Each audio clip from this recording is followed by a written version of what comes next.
अब शाहिद रिन साहब भी हमारे साथ मौजूद हैं, सीनियर एनालिस्ट हैं, उनसे भी बात कर लेते हैं। सर बहुत शुक्रिया वक्त देने के लिए। अब कहिएगा, ये जो आज का बयान हम देख रहे हैं इंडियन आर्मी चीफ की जानिब से जिस तरह से भी हथकंडे इख्तियार किए जा रहे हैं, जो बात पाकिस्तान के लिए मुगल्लसात बकी जा रही हैं, उस पर तो हमारी जानिब से एक्शन आ गया है। किस तरह से देख रहे हैं आगे आने वाले दिनों में इसका कोई मजीद कोई हम इसका सदेबाब निकाल सकेंगे या वहाँ से बयानबाजी का सिलसिला ऐसे ही जारी रहेगा?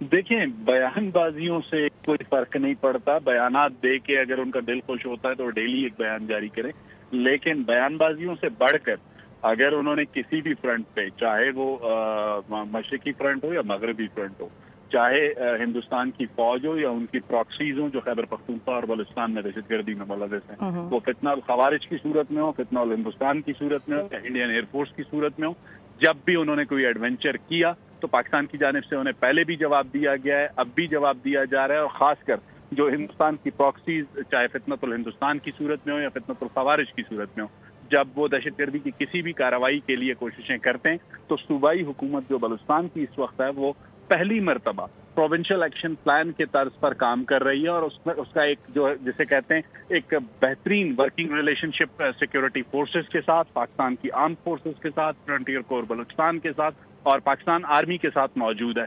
चाहे जाफरा एक्सप्रेस का ऑपरेशन हो या उसके अलावा दहशतगर्दों के खिलाफ कोई भी कार्रवाई हो, तो उसमें आपको सियासी और अस्करी क़यादत सेम पेज पर नजर आते हैं। और ये जो एफर्ट्स हैं बलूचिस्तान के अमन को बहाल करने के लिए जो शुरू की गई हैं चीफ मिनिस्टर बलूचिस्तान सरफराज भुट्टी की जानिब से, इनको इसी तर्ज पर जारी रखा जाएगा। गो के एक पुराना जो दहशतगर्दी का नासूर है उससे निमटने में कुछ वक्त जरूर लग रहा है, लेकिन आने वाले दिनों में लॉ एंड ऑर्डर की सिचुएशन को बेहतर किया जाएगा और हिंदुस्तान समेत जो उसकी प्रॉक्सीज हैं, जब भी वो एडवेंचर करेंगी, क्वेटा से लेकर इस्लामाबाद तक, उन्हें बैक वक्त और बैक आवाज होकर जवाब मिलेगा। ठीक है शाहिद रिन साहब, ये तो हमने बिल्कुल देखा है कि जब हमारी आर्मी है, हमारे जो फौज हैं, वो बिल्कुल मुसल्लह भी हैं और साथ साथ वो एक ऐसा अज़म भी रखते हैं कि बार बार कहा गया आर्मी चीफ की जानिब से भी कि एक एक दहशतगर्द के खात्मे तक हम ये जो जंग है, जो ऑपरेशन है, इसको जारी रखेंगे। ज़ाहिर है सर को काटना, सरकूबी करना ही एक वाहिद इसका जरिया हो सकता है, लेकिन जिस तरह के ये अकाउंट्स जहाँ से ये हैंडल हो रहे हैं, प्लस हमने ये भी देखा कि कुछ अरसे के लिए यहाँ पर एक्स जब बंद था तो इस तरह की जो बयानबाजी थी, जो इस तरह के सारी मुतालबात थे वो सामने नहीं आते थे, लेकिन अब जब एक्स खुल चुका है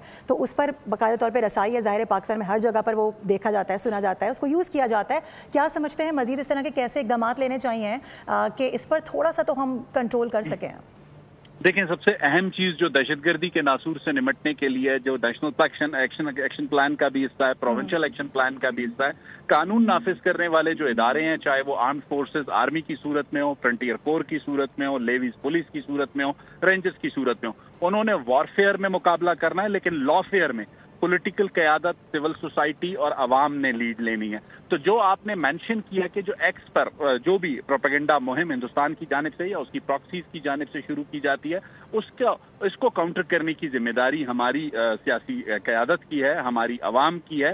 कानून नाफिज करने वाले जो इदारे हैं, जिनके पास, जिन्हें हम आर्म्ड फोर्सेस कहते हैं, वो वॉरफेयर में अपना काम कर रहे हैं। लॉफेयर में पॉलिटिकल गवर्नमेंट्स को लीड लेनी होगी और बलूचिस्तान की जो सूबाई हुकूमत है वज़ीर आला बलूचिस्तान सरफराज भुट्टी की सरबराही में पहली मरतबा गुज़िश्ता 1.5 दहाई से अगर आप दहशतगर्दी को देखते हैं तो पहली मरतबा बगैर किसी कंफ्यूजन के वो एक बात पे बहुत वाज़े हैं कि जो भी बैरल ऑफ गन से बात करेगा उससे बैरल ऑफ गन से बात होगी और जो पाकिस्तान के आइन को तस्लीम करेगा उसके साथ सियासी तौर पर डायलॉग। ठीक है। अच्छा, आने वाले दिनों में खुदा न खास्ता जिस तरह से हम देख रहे हैं कि बार बार भारत की जानिब से बयानबाजियां की जा रही हैं, तो पहले ज़ाहिर है इग्निशन होता है ना किसी चीज़ का, तो वो इग्नेट करने की कोशिश कर रहे हैं कि कुछ शायद हमारी तरफ से हो, लेकिन हम बहुत ज़्यादा पुरसुकून बैठे हुए हैं क्योंकि हमें मालूम है कि हमने हमेशा इस खत्ते में अमन की बात की है और आगे भी करते रहेंगे।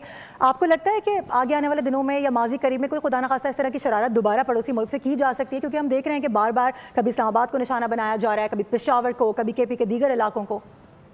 देखें, जब उन्हें हालिया जो चंद माह कबल का जो एयर बैटल थी उसमें जब अजीमत का सामना करना पड़ा तो उसके बाद हमने देखा कि उन्होंने खैबर पख्तूनख्वा और बलूचिस्तान में अपनी प्रॉक्सीज को फितनल खवारिज और फितनल हिंदुस्तान को इस्तेमाल करने की कोशिश की।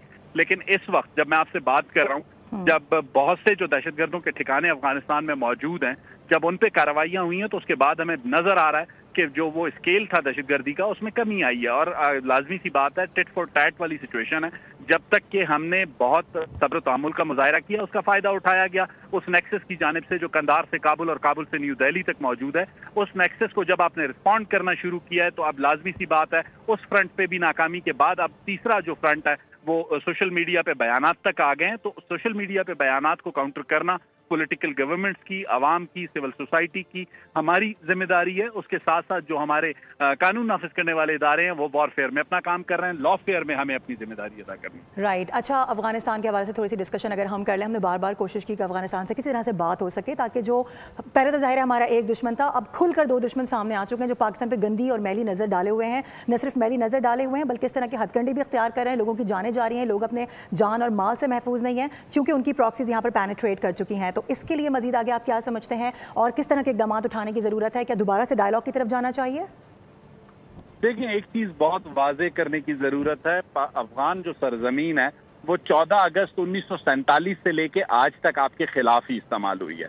ये पाकिस्तान का ज़र्फ बढ़ा रहा है। पाकिस्तान ने हमेशा बिरादर इस्लामी मुल्क होने के नाते उन्हें एक स्पेस दिया, लेकिन 14 अगस्त 1947 क़याम पाकिस्तान से लेके आज तक अफगान जो क़यादत है उसने कभी पाकिस्तान को दिल से तस्लीम नहीं किया। इस हकीकत से कोई भी इनकार नहीं कर सकता। तो इस वक्त की जो सूरत हाल है उसमें भी उनका रवैया वही है जो 14 अगस्त 1947 को था, लेकिन अब पहली मरतबा पाकिस्तान ने यह वाज़ेह तौर पर स्टैंड लिया है कि अगर पाकिस्तान में कोई भी दहशतगर्दी की कार्रवाई होगी उसका अगर लिंक काबुल, कंधार या न्यू दिल्ली जहां तक जाएगा वहां तक जवाब दिया जाएगा। ठीक है, इससे पहले भी हमने देखा है कि अभी कुछ दिनों पहले DGISPR की जानिब से वाज़ेह किया गया कि खुदा न खास्ता किसी किस्म का अटैक पाकिस्तान की जानिब से नहीं किया गया।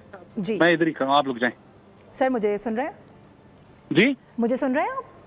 जी जी सुन रहा हूँ। जी सर, मैं यही बात कर रही थी कि हमने थोड़े दिन पहले भी देखा कि DGISPR की जानिब से बड़ा वाज़ेह किया गया, जब ये प्रोपेगेंडा किया गया कि पाकिस्तान की जानिब से खुदा न खास्ता कोई अटैक किया गया है, तो बड़ा वाज़ेह अंदाज में मौसर जवाब दिया गया कि पाकिस्तान जब भी अटैक करता है तो वो बताकर करता है, वो इस तरह रात के अंधेरे में अटैक नहीं करता। जिस तरह से हमने बुनियान मरसूस में देखा कि सुबह पूरी एक वीडियो के साथ अल्लाह अकबर का नारा लगा के मिसाइल फायर किए गए थे। तो ये सारे हथकंडे, ये सारी चीज़ें, तो पाकिस्तान इस वक्त बहुत सारी ऐसे चैलेंजेस हैं जिससे निमट रहा है। देखिए, पाकिस्तान अपने पॉइंट ऑफ व्यू में बहुत वाज़ेह है। दहशतगर्दों का पीछा जो है वो पाकिस्तान की सरजमीन पर भी किया जाएगा और अगर पाकिस्तान से बाहर भी उसके कोई हैंडलर्स बैठे होंगे तो उनका पीछा किया जाएगा। ठीक है, शाहिद रिन साहब हमारे साथ मौजूद थे। हम तज्जिया दे रहे थे इस वाक़े से मुतालिक, इस पूरा जो एक ये स्टेटमेंट सामने आया है जिस पर DGISPR की जानिब से भी बड़ा वाज़ेह, दो टोक और मौसर अल्फाज में बार बार बताया जा रहा है। सब्सक्राइब करें और बेल दबाएं ताकि कोई खबर रह न जाए।